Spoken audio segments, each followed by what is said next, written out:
Welcome to Paranormal Vlogs from the Darkroom. And today I'm just going to speak just a few opinions about how to discern from the differences of conspiracy theories and how it may or may not affect your life. So let's begin with the very famous. There's a very famous conspiracy theory called the Roswell incident. Uh, okay, so here's like an example of how you can discern and disseminate um, the information of such theories. This is just one example. Now, the Roswell spaceship uh, traveled many thousands, millions of light years to get here, and it traveled through every environmental condition that can be known and unknown. And it made its way to Earth. And upon reaching Earth from tens of thousands of light years away or another galaxy, it suddenly crashed. Alright, so it got struck by lightning, or maybe it hit radar, or even a missile somehow managed to hit it. But those were all doubtful. The ship, having made its way through infinite forms of radiation and fields of radiation, most certainly would not be affected by the Earth at all. Um, I mean, that's just common sense. So the spaceship was said to have crashed into several million pieces. But the people that discovered the information said that uh, the objects of information, the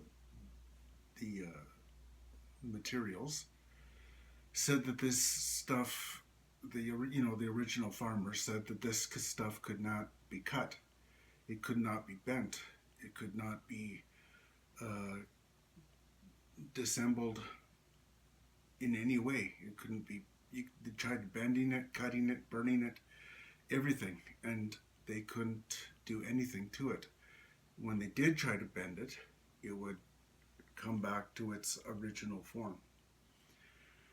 Now, having said all that, the spaceship, which has these supernatural powers, somehow managed to, you know, crash on Earth, having traveled infinite light years, and exploded into millions and millions of pieces. That doesn't make sense. That doesn't make any sense at all. So you can have your doubts about that incident, and maybe compromise and say that perhaps this wasn't a crash, but rather a deliberate crash, a deliberate payload of information that was unloaded onto the Earth. Now, this was at the height of the start of the Cold War, and the United States was looking for ways to psychologically affect Russia, the Soviet Union. And one way to do that was to say we have alien technology, alien information, alien bodies, alien recovered spaceships, so on and so forth, to have a psychological effect on the enemy. That was, I believe, the purpose of all this. And it continues to be the purpose. So Russia later on said, well, we got our own UFOs, and we found our own UFOs, and we got our own UFO technology.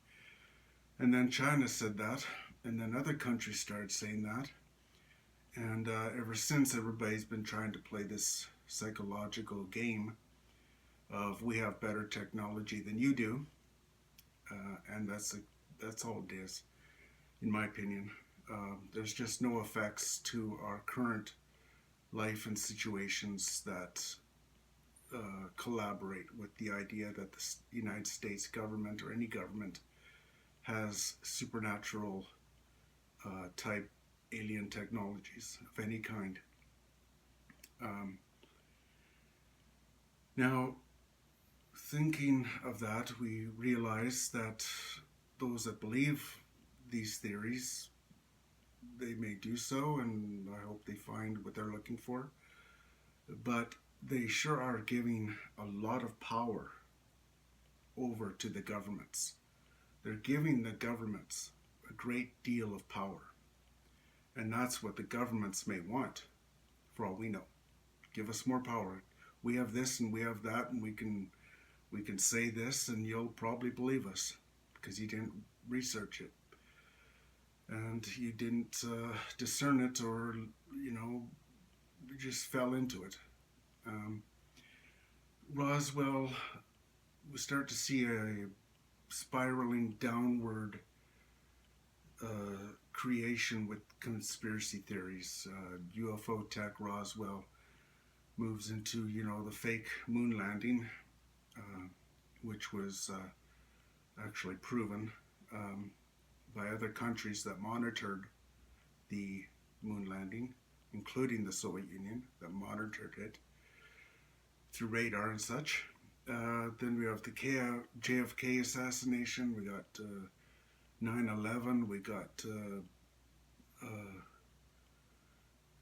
chemtrails. We got the New World Order, Antifa, numerous interconnected conspiracy theories, and that's what they are. They're all interconnected.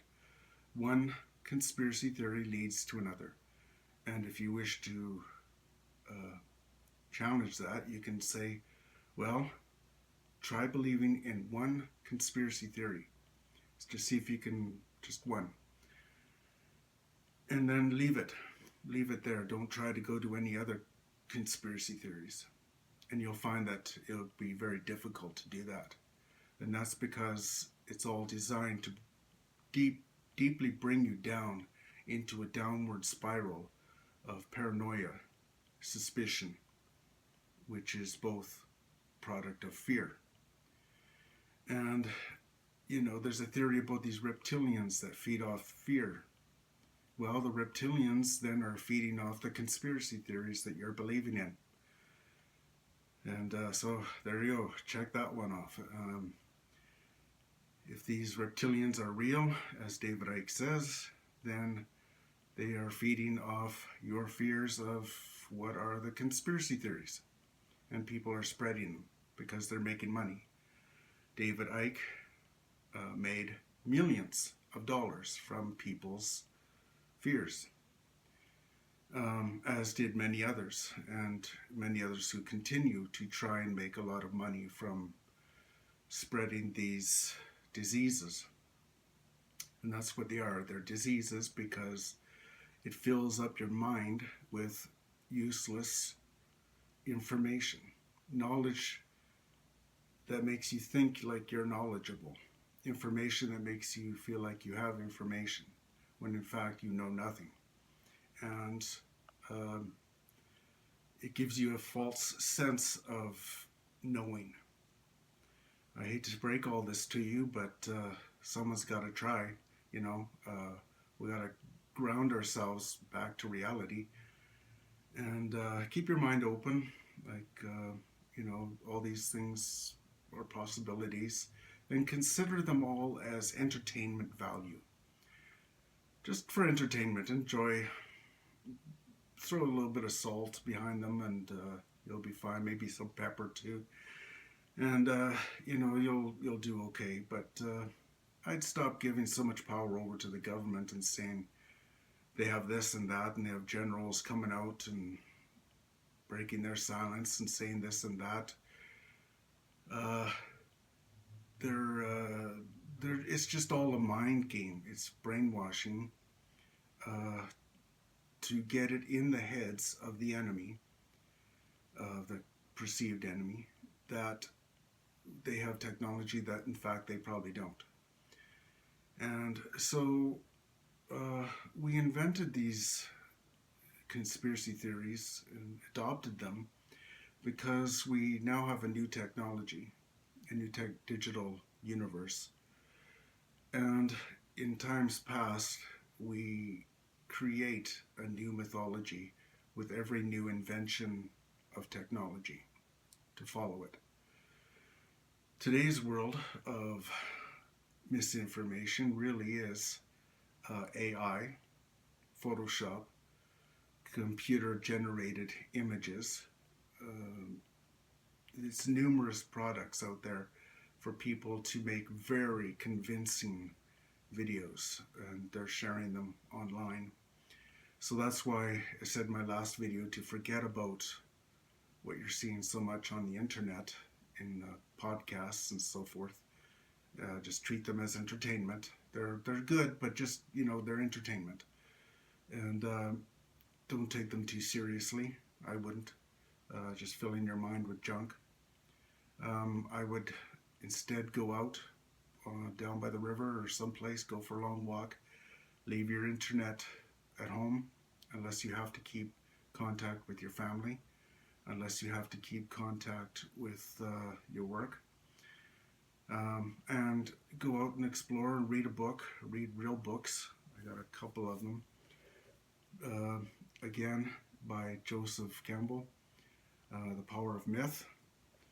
And they're simple, thin books to read. And this one, which contains the powers of as above, so below, so within, so without, so without, so within. And that is the triad of truth. Now, you may ask yourself, how do conspiracy theories affect my life? Well, they probably don't. And if they don't, then don't worry about it. Worrying about it or somehow feeling that this is somehow truth will only confuse you, especially if you're a paranormal researcher, a truth seeker, just trying to understand the truth. Go for a day or 2 days without the internet, without reading the news, without watching the news of any type on any network at all. Just ignore it for a couple of days. And you'll realize that not knowing the news isn't going to affect your life. And that's the truth. So stop giving away your power over to what governments are trying to say. They're just trying to pull the chains of other countries and say, hey, we got this, when in fact they don't. And it puts all this heavy weight into your mind. It fills your mind with useless knowledge and useless information. You'd be much better off to read books about Eastern philosophies and study meditations, practice meditation, practice calming and slowing your thoughts. And from all of that, you will find that these conspiracy theories don't affect your life at all. And therefore, you should not even bother with them and save your energy and become a miser. Save your energy and focus on the things that are eternal. Okay? All right, so that's my quick series of advice for the truth seeker and perhaps the new paranormal researchers out there. Thank you very much for listening.